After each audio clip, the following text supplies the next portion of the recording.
বনী Israel অভিশপ্ত হওয়ার 10 কারণ। মুসলিম জাতির পিতা নবী হযরত ইব্রাহিম আলাইহিসসালাম, তার ছেলে ইসাক আলাইহিসসালামও নবী ছিলেন। ইসাক আলাইহিসসালামের ছেলে ইয়াকুব আলাইহিসসালামও নবী ছিলেন। তার আরেক নাম ছিল ইসরায়েল, তাই তার বংশধররাই বনী ইসরায়েল বা ইসরায়েলের সন্তান নামে পরিচিত। এই বংশে আগমন ঘটে নবী হযরত মুসা আলাইহিসসালামের। তার অনুসারী হিসেবে বনী ইসরায়েল ইহুদি নামে পরিচিত পেয়েছে।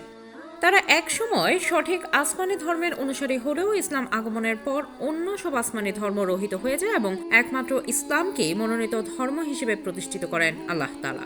ইরশাদ হয়েছে, আজ তোমাদের জন্য তোমাদের দিন পূর্ণাঙ্গ করলাম ও তোমাদের প্রতি আমার অনুগ্রহ সম্পূর্ণ করলাম এবং ইসলামকে তোমাদের দিন মনোনীত করলাম। সূরা মাইদা আয়াত 3। ইসলামের ইতিহাসে বনী ইসরায়েল অভিশপ্ত জাতি হিসেবে পরিচিত।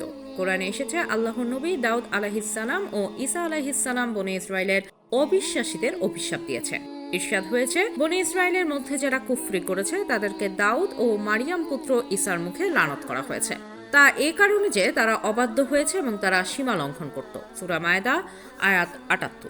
এই আয়াতে অভিশপ্ত হওয়ার কারণ হিসেবে তাদের অবাধ্যতা ও বাড়াবাড়ির কথা বলা হয়েছে। পরের দুটি আয়াতে আরও কিছু কারণ উল্লেখ করে আল্লাহ বলেছেন, তারা যে অন্যায় কাজ করেছিল তা থেকে একে অপরকে নিষেধ করতে না, তাদের কাজ ছিল অত্যন্ত গর্হিত। তুমি তাদের অনেককে দেখবে তারা কাফিরদের সাথে বন্ধুত্ব করছে। যে কাজ তারা ভবিষ্যতের জন্য করেছে তা নিঃসন্দেহে মন্দ। আল্লাহ তাদের প্রতি অসন্তুষ্ট হয়েছে, ফলে তারা আযাবে চিরকাল থাকবে। সূরা মায়দা আয়াত ৭৯-৮০। এদিকে সূরা নিসার ১৫৫-১৬১ আয়াতে আল্লাহ তাআলা বনী ইসরায়েলের উপর ক্রোধ ও অভিশাপের 10টি কারণ উল্লেখ করেছেন। সংক্ষেপে কারণগুলো হলো ব্যাপক পাপাচার, আল্লাহর প্রেরিত ধর্ম গ্রহণ করতে মানুষকে বাধা দেওয়া, তাদের ধর্মে সুদ নিষিদ্ধ হওয়ার পরও সুদ খাওয়া, অন্যের সম্পদ আত্মসাৎ করা, অঙ্গীকার ভঙ্গ করা, নবীদের হত্যা করা, আল্লাহর প্রেরিত ধর্ম গ্রহণ না করে অজুহাত দেয়া যে আমাদের অন্তর তালাবদ্ধ, নতুন কোনো ধর্ম গ্রহণ করা আমাদের পক্ষে সম্ভব না, কুফরি করা, মারিয়াম আলাইহিসসালামের প্রতি মিথ্যা অপবাদ দেয়া, ঈসা আলাইহিসসালামকে সুরে বিদ্ধ করে হত্যার মিথ্যা দাবি করা।